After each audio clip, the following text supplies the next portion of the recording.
Hello, welcome to this video. I hope you're doing well. So this is going to be a quick video, but it's going to talk about, change, when change comes, what we need to do. And I'm talking from experience. It's kind of um, chit chat with you, my audience, and, just sharing what I know, what has happened, or what's happening out there. So, first of all, you'll forgive me because I have been sick, but I wanted to make a video because I haven't made in some time. The last week and this week, I don't know how I feel. So I just wanted to, give my experience. Anyway, so we're coming to the end of the year. And as you know, they've been year 2024. So we're in November. It's the last week. I started today, Monday, the 25th. The 30th is end of, I think, in Saturday. So the week is coming to an end. And one of the things that we do know is that there have been so many layoffs out there. And many people are looking for work, as much as many are also trying to do either some kind of freelance or things like that. It's just not easy out there. So what I want to talk about is thinking about change, thinking about things to do. So if you're like me, I've had a good career, but I've had changes like many other people. Actually, I've had to initiate change in my career many times. I've written about this like on my LinkedIn, but just really at high level. So I started out actually putting myself through school. I did CNA. I don't know if you know, CNA is a certified nursing assistant. So I've come from far and put myself through school. I graduated. And when I graduated, 2001 actually. So when I graduated, what happened, you forgive me because I have a cough. So I have this itching cough. So you forget. I'm going to just drink some water here. Anyway. Okay. So yeah. Just want to make sure that, because it's coming. So I have to time it before I start coughing. When I talk, actually, I'm coughing. Anyway, and after that, I actually, but during school, I did several jobs. I was a certified nursing assistant. I worked in different nursing homes. I tried out different things. For example, I tried out group homes. At the time, I think when you're used to being busy, I literally was dozing. And so I went back to working in nursing home. It's very busy and it's not easy work. But I enjoyed looking after my patients. And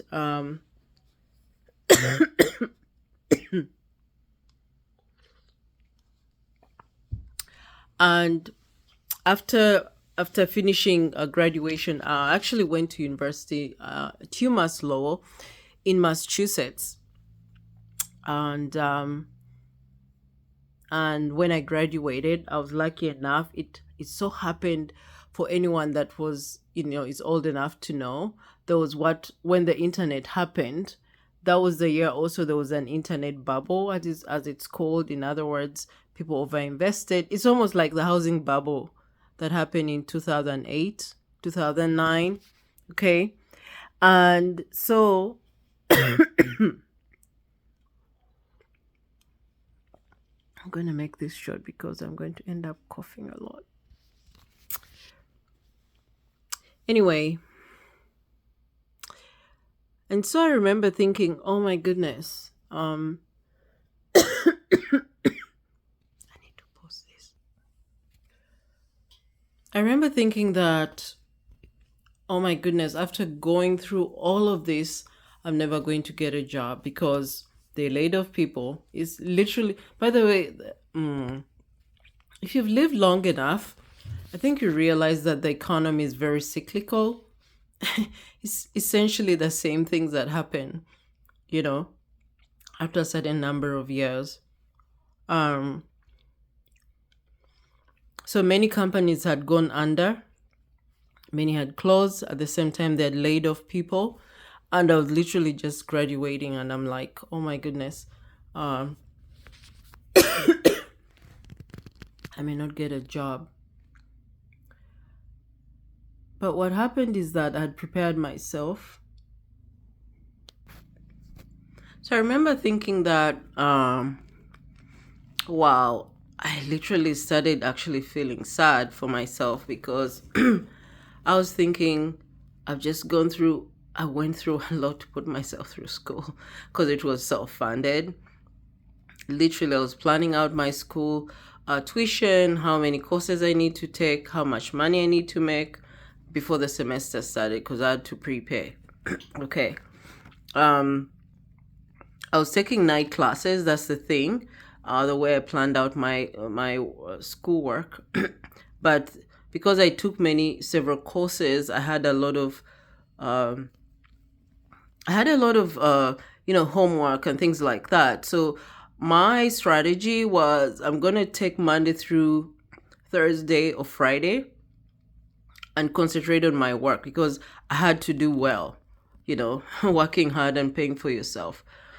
And that worked. And then on the other days I did, from anywhere from 16 hours, double, triple shifts, in order to make the money. And actually it worked out very well because I would hit my 40 hours in just like 3 days, 2.5, 3 days and things like that. So I was working smart. I remember now people talk about reverse engineering your results. I did that without even having learned that from anywhere. I remember it just came to me, and I did that. But what I'm getting at is that despite that, and also the other thing is that I remember when when the bubble burst, they called it the internet bubble, when it burst, and I was lucky. By then, that time, Monster had just come along, because remember the internet was starting. Monster.com. It's there. I actually looked at it up recently because I was wondering, is it still online? But it is. We just don't hear about it, unfortunately. But Monster is what started online job hunting, online posting your resume and things like that. Okay. At the time, I think, I remember I filled in my resume. I forget if I had I think we had the opportunity or options to upload our resumes. I think we did. Anyway, a recruiter reached out to me after I tried, and I could not believe it. They called me in for what do you call it? They called me in for an interview. So the date was set and all of that. But I remember that because of everything I had, I was living, kind of a student income. I was working, by the way, at least 3 jobs, but still, with all the bills and things like that. By the way, I lived in Massachusetts at the time. I live in Connecticut now. And I remember that I didn't really have money to buy different books. I think I could have bought one, but I remembered that I went to a Barnes and Noble. At the time I lived where we're not too far from the border with New Hampshire, okay, over in Massachusetts. So I went to where there's a big mall area there in the town that borders Massachusetts and New Hampshire. And I remember I went to the Barnes and Noble there. I looked at the books that were for interviewing. I went in there. And what I would do is that I would go there and read up, write my notes, and then go. And do the same thing, come back until before, of course, my interview. Okay? But what helped me is that I was very prepared. Okay? And so when I went for my interview, I did very well because also, and I'm forever grateful for my first manager, who who took a shot at me. By the way, I'd done computer programming and things like that. So this was for a software engineer job. Okay. Through my videos, I've spoken that I have a background in software engineering, and I've done the C++, C+, and things like that. So that is what I was going to interview for. At the same time, I remember I was telling you I had like 3 jobs. So as I was transitioning away from the nursing home, I'd gotten some jobs in like healthcare back office, doing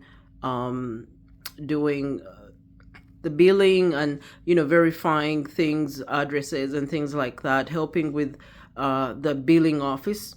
They call it usually in healthcare professional financial services, PFS. So I would work there at night. It was a bunch of us who were there part-time. We worked there at night and then, did what we needed to do and then go home. At the same time, I also had, remember I started at a help desk. That was the time of internet dial-up.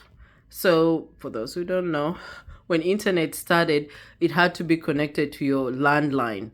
Right now, there's hardly any landlines except maybe in offices. But back then, it was a thing, big thing. And so to get internet, it had to be connected to your landline, which now they call analog. And then afterwards, it advanced into DSL. DSL was the faster, and then now it went into fiber. So now here we are. Okay, if it's landline, that is, or the internet itself.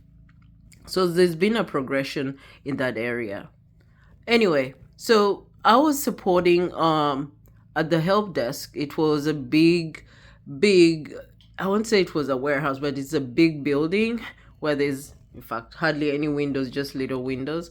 And it's a sea of people, all of us supporting people. And I remember at the time Verizon had just started because it was changing, I think changed from Bell South. I'm aging myself, but that's okay. This is in 2000, around the late 90s into 2000. Okay, so that's when that started, because I did that for, a year or so. I forget if it was, I went to 2 years. Anyway, but I learned a lot. And so I'll talk about a few things from me telling you my story. There's a reason for that. So please be patient. Don't leave. And if you like anything I'm talking about so far, I would really be honored if you could please subscribe to my channel, hit the like. You're going to get value from this. So anyway, continuing on, as I'd gotten value from all of those experiences. Why am I telling you that? Because by the time I went for that interview, okay, I was like, I need to get this right. I was really prepared. I got myself prepared.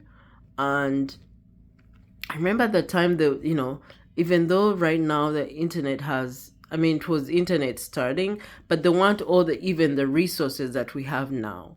Okay, so the resources were from books, or maybe if you had a mentor, but me being that I was a night student,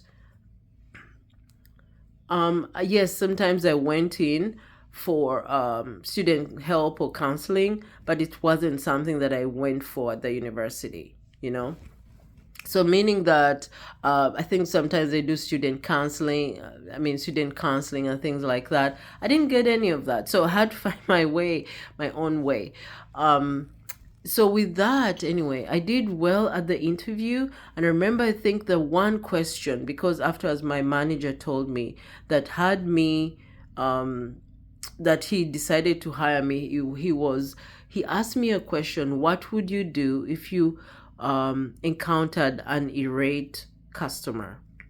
And I remember at my job at the help desk, that is something they are giving us training in, continuous training, how to go about those things. And I won't go into detail because it's not part of this, but the point is that the answer I gave him was exactly what we were taught there.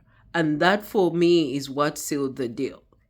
He told me afterwards when I'd started working, but I remember very well. I thanked him very much. You know, you do the thing that you're supposed to do when you go in person.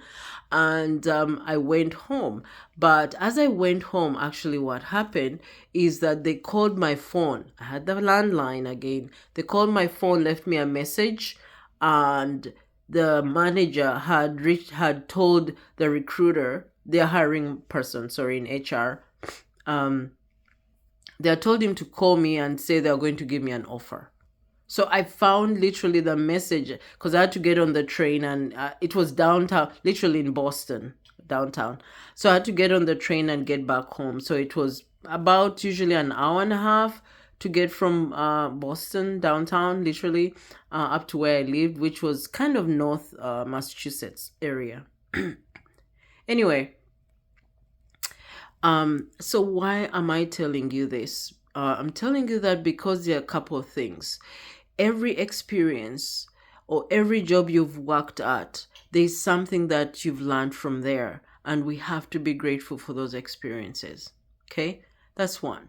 The second one is that there is always going to be in life times when we have to change either ourselves or our career. And when you have to change a career, you have to change a mindset. Okay. So I'm giving you those experiences, all of them, because I had to change, I had to pivot into things. I started off, as I said, in the nursing home. I started getting different jobs outside of that. I was very grateful. That's what actually paid for my school. And and I've had many actually people who have worked as a certified nursing assistant, as a baseline that helps them to get into places. I have a friend's daughter, in fact, who is now, I think she's even a PA, like a high level nurse. And once she finished her first graduation at Ithaca in New York University, she went and did CNA to get herself paid in order to go do, I think she had to do like an additional course or something like that for the nursing part. And that's how she got her job and is working very happy right now. Okay. So let us never minimize those jobs that are our starter jobs. Maybe at a McDonald's, a Burger King, maybe construction, maybe cleaning. All of these are very, very good jobs. So always be very grateful for that. But then slowly I started getting jobs in other areas that would get me towards where I wanted to go. Okay. Some of them I was through agencies, I remember. And so others were not paying as much, but the main thing I needed was the experience. So you have to be open-minded to that and be able to think about it. And this is where I'm coming. So that is not all about my background. So anyway, I did software engineering. Then afterwards, I actually transferred into consulting. Now consulting, I traveled quite a bit, but I enjoyed it. I enjoyed helping my clients directly. Like I could see the direct difference that I made. Okay. And then after that, I was going along that path and everything. But at the same time, I was trying to pull myself back from traveling a lot because it had been many years and travel can do a number on your body. So eventually, I've seen many people, eventually you stop the whole travel thing because traveling is not good for your body after some time. And I was young when I started it. I was in my early 30s. So I enjoyed it. It allowed me, by the way, when you're very busy as a consultant, sometimes you don't have time to do like tour things. So I would do those sometimes when maybe I stayed on my own and went to, see a place or something like that, but on my own dime, not on my client's dime. But when COVID happened, also there I had to have change. But to tell you the truth is that I had a business first of all, because what happened? How did I come about opening that business? It was me and my husband, but I came about opening the business. I just want to make sure this is not too long, because I was trying to get away from traveling, and so I was getting work where I could work from home. Now, working from home is also okay, but at the same time, it can also get lonely at some point. So, in the past, when I worked from home, either I worked for a consulting company that had an office where I would go and sit. Other times, it was whereby I work from home, but then I would get and do lunch either with friends or people like that, meaning that I would have a chance to socialize with other people. But in this instance, I wasn't because, by the way, I had just moved here to Connecticut. I was newly married, new area, moved to Connecticut. I don't know many people. So it was really doing a number actually on my mental health. And so I decided, you know what? Let me look. I came to learn about co-working spaces. There wasn't any at all near us. So I did my due diligence. Eventually, I'm skipping over that, but there was a long, process to, that open a physical store business. A lot goes into that. Anyway, eventually we opened that. Me and my husband, and I was, even though I was working there, it's also so happened that I got a full-time job. But because that job, on certain days we could work remotely. I had the option to work from home or from one of the other sites that we could work at or location. Okay. And then when COVID hit, I remember it was right before I was going to go to another job, which was based in New Jersey, because what happened is I was like, okay, if I have to travel in order to get work, if I have to travel, it's going to be states that are around me, okay? So that I'm not flying out, because as much as I liked it, collecting points and all of that, it's very stressful, okay? Especially many times you may be working far states. I'm literally on the other end on one coast, and then sometimes you're going to the West Coast. That's a lot. You're waking up at 3 just to get ready, take the fast flight out, blah, blah, blah. And then once you get there, imagine you've woken up at these hours. They expect you to work. Because when you get at, in those locations, let's say on the the west side of the country, the hours are earlier. So maybe you got there around 11. You expected to work, and usually the first day you may go even beyond 5. In fact, you always went beyond 5. So imagine that you're very tired. The rest of the people you may work with usually are within those time ranges, the Pacific time range or Mountain time range. For you, you're on the East Coast. It's a lot on the body, so you can imagine. Anyway, so with that said, I was about to go back to my where I left off. I was about to start another work project at a client who was in New Jersey. So New Jersey here, by the way, New Jersey, it's a long state, so it's about a few hours, anywhere from 3 to, I don't know that it goes to 4, but anyway, something like that. And it was a client who was in New Jersey, 2 locations, New Jersey and Pennsylvania, because they are close to each other, those 2 states. And then the COVID hit. Okay, when COVID hit, now I had to look after this business, and so it was so much to deal with. You can imagine, you have to take care of your clients, the business, because it was a co-working space, so we're renting out workspace. And it so happened, funny enough, that when COVID hit, we also got many clients at first. So I had to take care of that. And meanwhile, when we reopen, you're taking care of social distancing, you're cleaning, and all of that.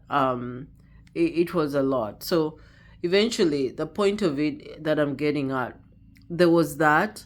Then afterwards, I had to, eventually we had to close that business because the clients started leaving. Some going back to their work. Others, especially clients who are therapists, when they allowed them to work from home, they were what is it? They left. So, they stopped using our offices and things like that. So we couldn't really get any more people coming in. And I lost my dad, by the way, early 2022. And and other family members and people we know, as many of you did, right, during COVID. And when that happened, I realized, life is too short. I can't be, struggling, because I was doing as much marketing as I could, but people were just used to working from home. They were not coming. And I think now you can see when people are being told to go back to the office and they've been working from home, it's convenient, you get more work done and things like that. Like, they don't want to go back. So you can understand. That's the same kind of dilemma we were in. Long story short is I had to find my footing, because also the companies that I worked with primarily, many of them, the small consulting companies, they also went out of business. Forgive me, I'm just moisturizing my lips. Just using, whatever. Anyway.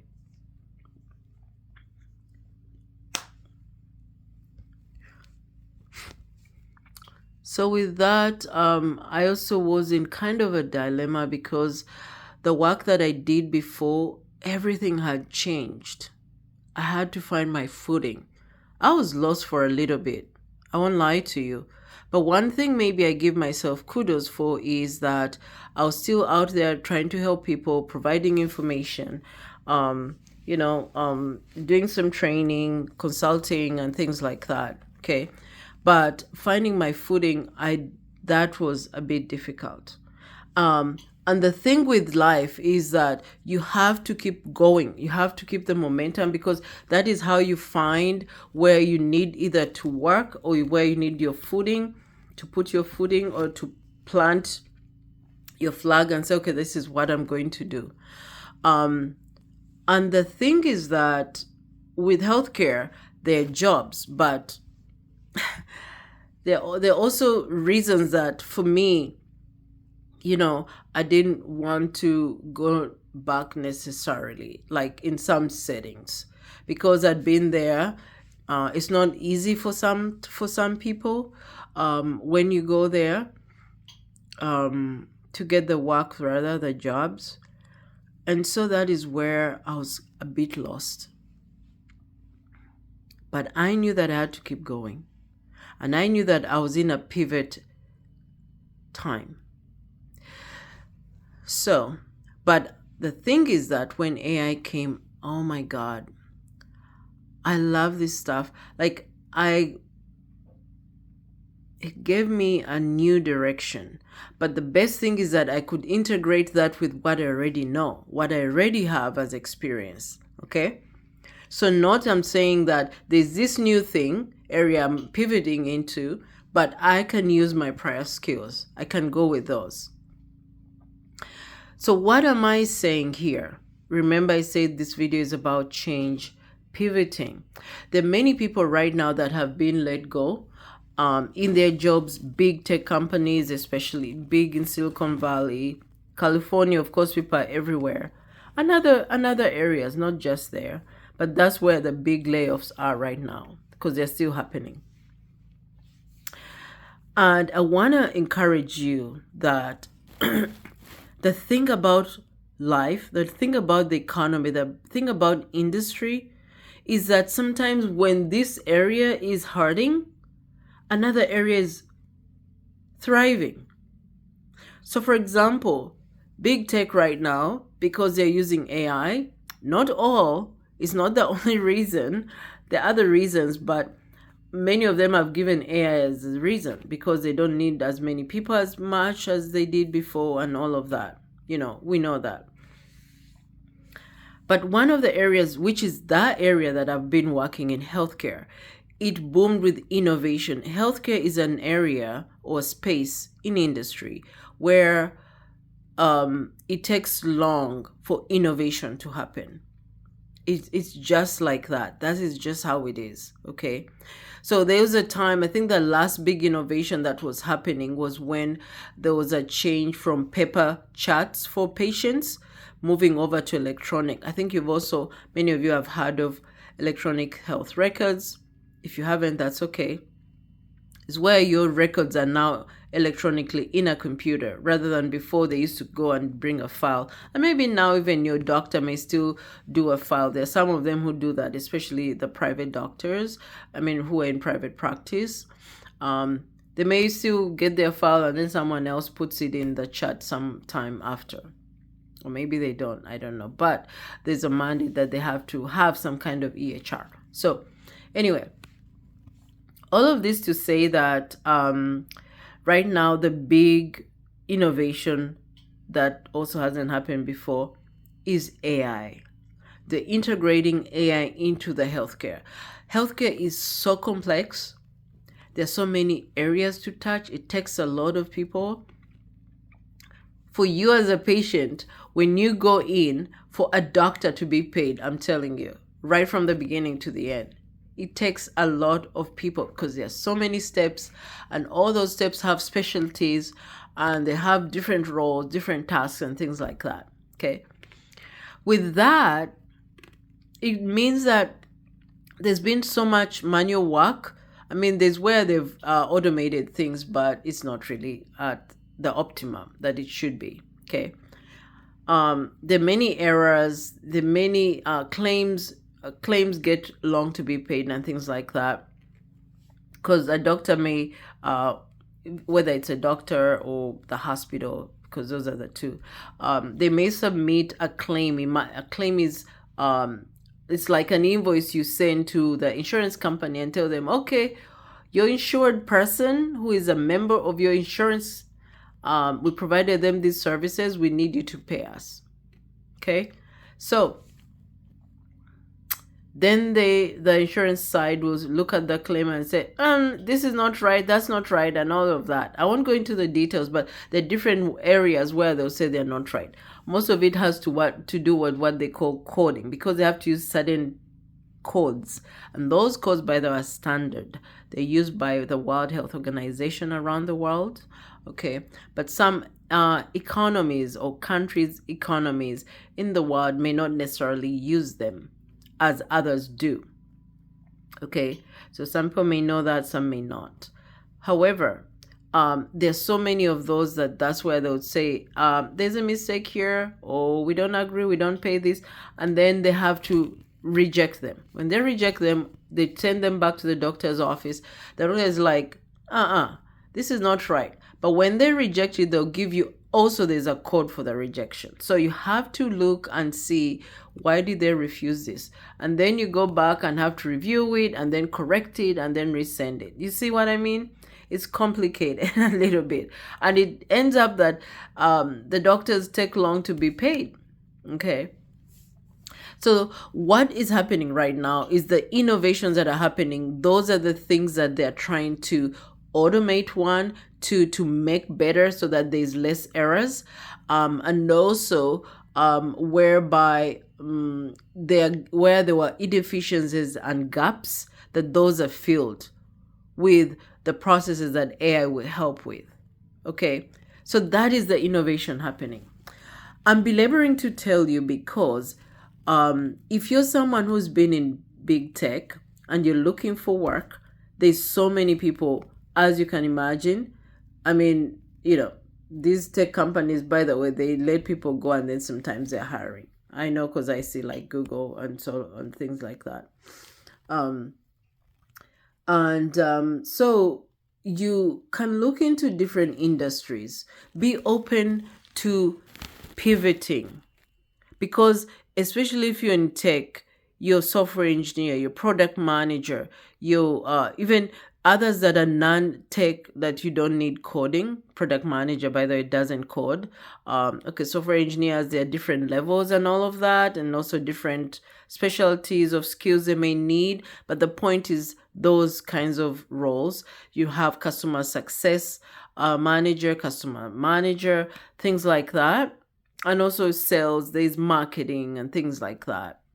many of them, many of the roles, you can really transfer those skills are very transferable into other industry. And the beauty of this is that it's not just healthcare. There are many industries that are integrating the use of AI in their processes, in their workflows, in their systems. Okay. And so I'm urging you to be open to that. That is just how life is. Sometimes we have to move and change direction from where we are. Okay. So be open to that. That is what I'm coming here to tell you.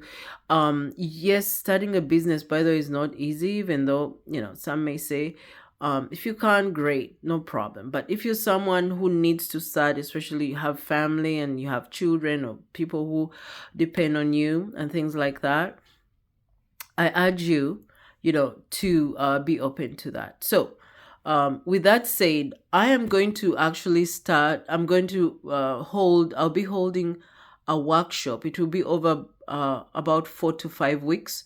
Like we go over one item per week.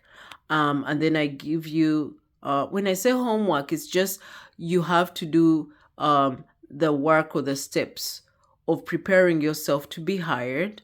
Okay. Either in a new company, or if you want to look in the same company, that's fine. But right now, there's so many people, we have to stand out.